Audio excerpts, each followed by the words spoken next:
Hello, welcome to the second edition of Dish from the Pitch. I'm your host, Jack Harold, and with me is my co-host, Jason Kirkpatrick. Great to be here, Jack. Week 5 turned out to be a really foggy morning, but burned off eventually and turned out to be a great day at the pitch.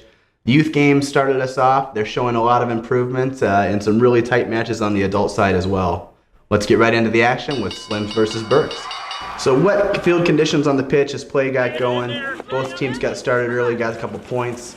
The keepers, though, were on lockdown at both ends, keeping everything away from the nets. The teams can only manage 2 points each at the first water break. The rest of the half continued to be a defensive gridlock. Moving the ball up the lines was proven really difficult. People were playing really tight on their marks, and it was tough to find those shot opportunities. Every point was like gold for these guys, and Slims was finally able to nab a point late in that quarter, take a very narrow lead, 3-2 over the Knights at half. In the second half, Burks started to find their passing game. They were able to get a couple over the bar. All that action seemed to create some really close calls for the Slims defense down there, scattering, but they held strong in the box. They were able to get their offense going too. Ian Doherty had a couple over the bar. But the Knights finally pulled off a game-changing goal late in the game. After that, they were keen to keep their lead, and they put it away. Slims was giving everything they could, but it just wasn't enough. Burks wins with the final score, 1-7 for 10 points total over Slims 0-7, 7 points. Goal making all the difference there. Yeah, Jack, wet field conditions and poor passing really led for that to be a defensive struggle in that game. Yeah, it was great fun to play in. Unfortunately, due to a mismanagement of the substitution policy, the results of this game are under review by the competition committee. On to game 2, Shamrock Club versus Alehouse. The first quarter was all about Alehouse. They had Sam Hanrahan back finally. They're very happy about that. The Alehouse defense, there's no other word for it. They locked down the Shamrock Club Griffins. Griffins didn't score a point all quarter. And on the other side, Alehouse's offense really took off. Led by Sam, they ended up with a goal and 5 points for an 8-point lead into the quarter. The second quarter, the Shamrock Club Griffins woke up. It went back and forth. There were some great defensive battles between the half lines. Tim Sulik had some really good scrums with Vinny Maloney, Dave Morrow, and Ryan Milbrath. Good passing by John Lindstrom and Josh Guchow really helped bring the Shamrock Club back into the fold. By the end of regulation time, the score was Alehouse 2-8 for 14 points to Shamrock Club 1-11, also 14 points. We're going to overtime. In the MHC, overtime is 2 5-minute halves, which means the action has to be fast, furious to make anything happen, and that's exactly what the Griffins did. On the shoulders of Captain Vinny Maloney, he put 3 shots over the bar within 2 minutes just to really build a nice, solid lead for such a short time frame. The second half, however, saw Tim Sulik try to come back. He had a 65 that was phenomenal, went right over the bar. He could have scored that from the opposite 65. But it wasn't enough as Shamrock Club Griffins win with a final score of 114 for 17 points to Alehouse Marauders 2-9 for 15 points. Yeah, it was a tight game. Alehouse defense was great all game. Overtime was just too much for him. Yeah, great to see Sam getting back into the action, but Alehouse has proven they're still a force to be reckoned with, and it just didn't happen for him this week. On to the next game, Irish Pub versus Trinity.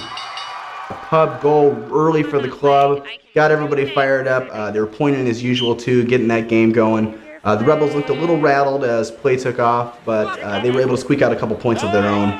Pub controlled that first quarter, but the second belonged solely to Trinity. The Rebels went on a hot streak. They found the net twice. They were sailing them over the top to take the lead.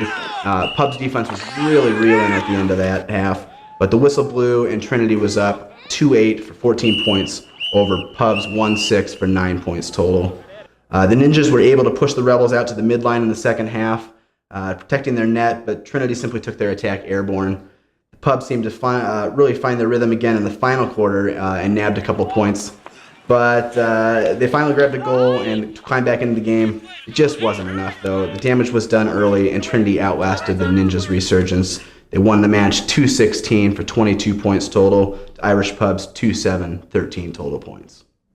Yeah, those Ninjas, they're really showing glimpses of some great defense, locking it down. They just got to put it together for a whole game now.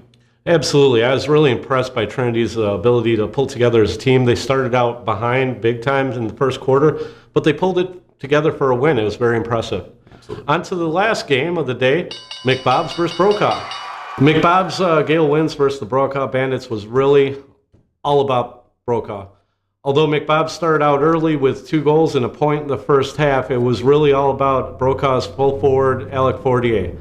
Something about him in the number 5 must be magic. This is his 5th season playing. This is the 5th week of the season. It's Brokaw's 5th year as a sponsor. Good stuff. He had 5 goals in this quarter, along with a couple points to match. And he just built an incredibly solid lead. Also with thanks to Brokaw's phenomenal defense, putting the ball back in his hands so often. At the half, it was 5-9 for 24 points for Brokaw to 2-1 for 7 points for McBob's. The second half was a different story as Alec Fortier took his time in goal, swapping out with Shannon Miller, who went up to full forward.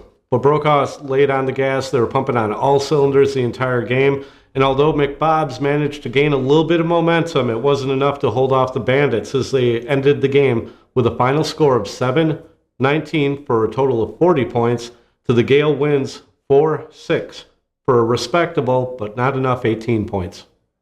Yeah, McBob's still looking for a win, but they're a team that's certainly not to be overlooked. Tough match every week. Yeah, agreed. I think Brokaw might have taken the rain out their first game kind of personally. They're on the warpath to prove that they deserve to be at the top of the leaderboard. Absolutely. Speaking of the leaderboard, let's see how things are shaping up. The Shamrock Club and Brokaw taking some commanding leads this season here. Silver Spring House and County Clare fighting for spots in those playoffs. All Tool Sales and Trinity at 500 on the year. And you got Irish Pub, McBob's, and Alehouse all still fighting it out, hungry for wins at the bottom. Indeed, there should be some good matches next week to change that leaderboard around maybe. We got Silver Spring House versus Alehouse to start the day off, followed by All Tool Sales versus Slim McGinn's. Shamrock Club is facing off against Brokaw. That should be a great match, top of the leaderboard there. County Clare versus McBob's, and finishing out the day, Trinity versus Burke's. If you've not yet ordered micro gloves or wall balls and wish to, please contact Mike Hamby at financial@hurling.net. Homebrewers, we're going to be having our homebrew tasting contest. If you'd like to submit an entry, please contact Luke Pappenfuss to get the details on how that's done. Yeah. You know, we got to support our sponsors here at the Hurling Club as well. This Thursday, join us for the round robin after practice. It's at Silver Spring House. And on Sunday after the matches, come on out to Trinity and have a pint with us. Support the club. Always a good time. Thank you for joining us for this edition of The Dish from the Pitch. Be sure to check out the online magazine version of The Dish from the Pitch with more comprehensive coverage of these games plus more. Feature articles such as Faces from the Pitch and Position Play Full Forward. Thank you, and we'll see you next week.